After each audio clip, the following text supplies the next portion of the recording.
দর্শক, এই মুহূর্তে গাজীপুরে আছেন সহকর্মী আশরাফ ঢালি। তার কাছ থেকে জানবো সেখানকার সবশেষ খবর। ঢালি, আমাকে নিশ্চয়ই শুনতে পাচ্ছেন?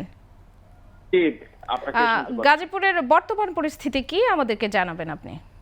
আহ, জি, গতকালকের তুলনায় আজকে কিন্তু গাজীপুরের পরিস্থিতি একেবারেই স্বাভাবিক।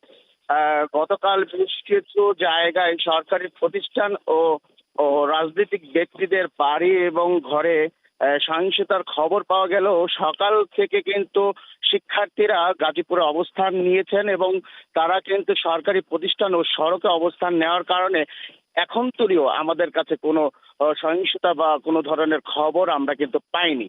এছাড়াও আপনি জানেন যে আজকে কিন্তু অফিস আদালত কিন্তু খোলা।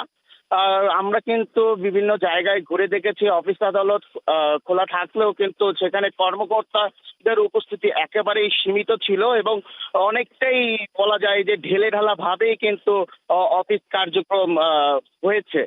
এছাড়াও আপনাকে বলে রাখি যে সড়কে কিন্তু বিভিন্ন স্থানে শিক্ষার্থীরা কিন্তু 50 থেকে 60 জন করে তারা কিন্তু অবস্থান নিয়েছেন এবং সড়কের শৃঙ্খলা ফেরাতে তারা কিন্তু কাজ করছেন।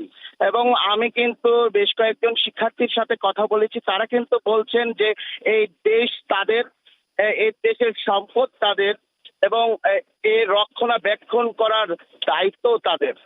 আর এছাড়াও এখানে সাধারণ মানুষের সাথে আমি কথা বলেছি, তারা কিন্তু বলছেন যে যে যে ধরনের সহিংসতা গতকাল হয়েছে তারা কিন্তু এটা কাম্য করেন না। তারা কিন্তু শান্তি চান, তারা কিন্তু এই ধরনের সহিংসতা দেখতে চান না। এ ছিল গাজীপুর থেকে সর্বশেষ তথ্য।